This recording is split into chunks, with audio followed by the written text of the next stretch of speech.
And I quit. I just said, I don't want to do this anymore. And these are the kinds of things that, you know, crazy people do. And people who are in a state and they don't know the state they're in. Anyway, I went home and I was laid up, doing whatever I was doing, enjoying life and whatever. And I got a call from Marty Bergman, that great producer I talked to you about. And he said, Al? I said, hey, hi, Marty. He said, what's going on? I said, nothing, you know, I'm here. He says, you okay? I said, yeah. You sober? I said, yeah. I said, well, that's good. He said, listen, Al, Dog Day. I said, oh, Marty, please, don't go over that same thing again, please. I don't want. He says, Al, do it for me just once. Read the script again. Please, Al. You're sober right now. I'm sending it over. I said, I got it here. He says, pick it up and read it. We haven't changed it.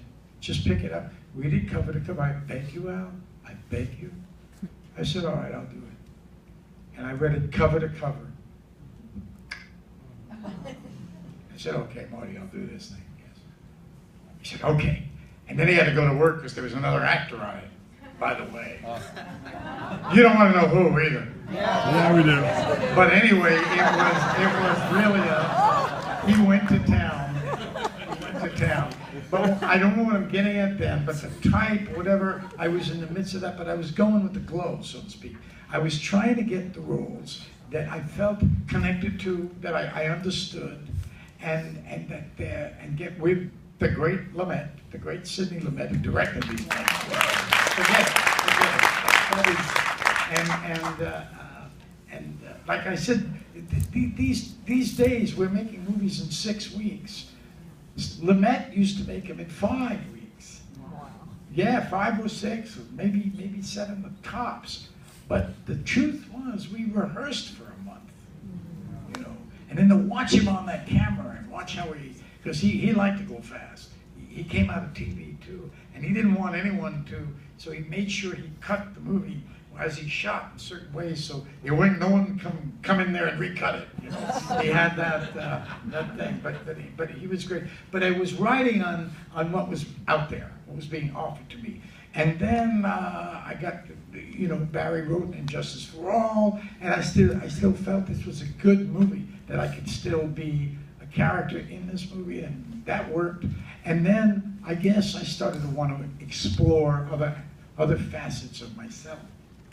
And I fell flat a few times, and I didn't want to explore anything really. I wanted to work because I was having a pretty bad life, and there was another way. Because with movies, you know, you do a movie and your life is taken care of. They really take care of you, man. In those days, especially, I mean, when you're a very big star, you just get everything. They give you everything. You want a house? You want to come here? Here's my wife. You know. Anything. Around saying, hi, what is this? You know.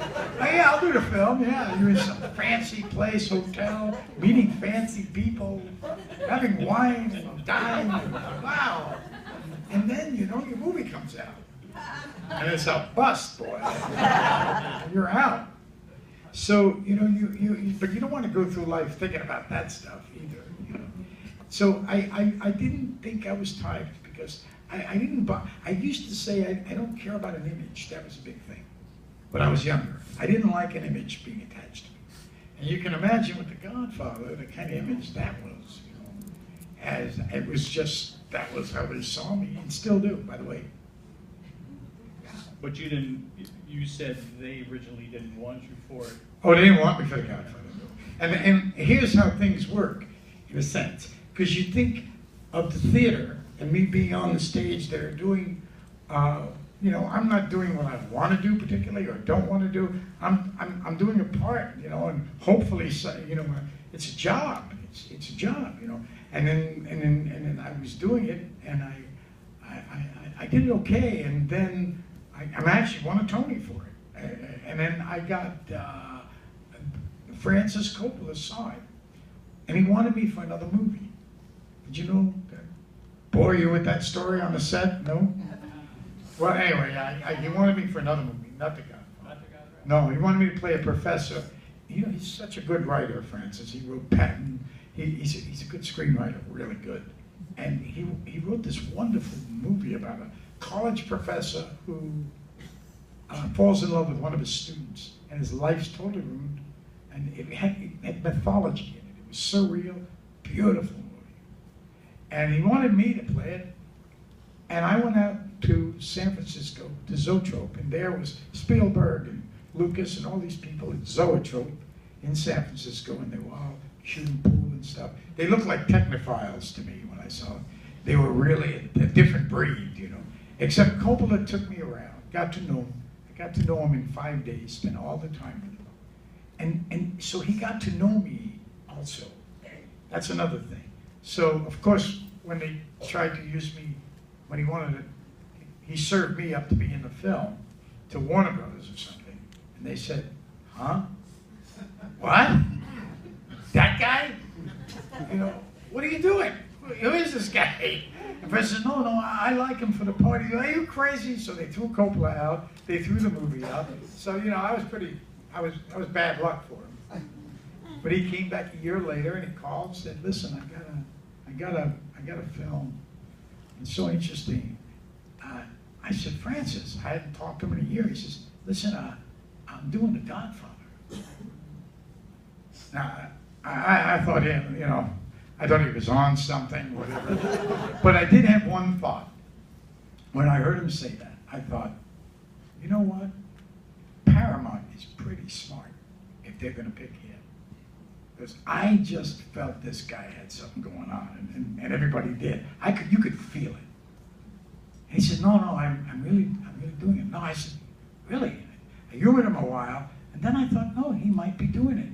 And then he said, and I want you to play Michael. Michael. So I really thought he had lost it then. I thought, well, first of all, I thought to myself, being an actor, right? I said, Michael isn't as good a part as Sonny. Sonny, I understand. I could really go out there. And Michael, I got a brutal in here. How am I going to do that part? That part's like, you know. So I didn't say anything about it, but I was grateful, of course. I didn't know what he was talking about. I didn't know how much truth there was in this. And then I found out it's true. He's doing The Godfather. He wants me. So naturally, they didn't want me again. And that's what Barry was mentioning. And it's a long story about how I was not wanted. Francis wanted me, started fighting for me. And then Brando came along, and he wasn't wanted. So me and Marlon were out, and we were just out. And then finally they gave in and gave it to Marlon. But me, no fucking way. No way does that kid get in this film. And Francis just fought and fought. And finally, the great Jerry Schatzberg, I did a movie with him from The Panic in Needle Park. It's a wonderful movie. It's really very beautiful. And they showed 8 minutes from that movie. And the 8 minutes got me to Godfather. We owe a lot to Francis Ford Coppola, and we owe a lot to you two gentlemen for being here tonight. One of the great directors.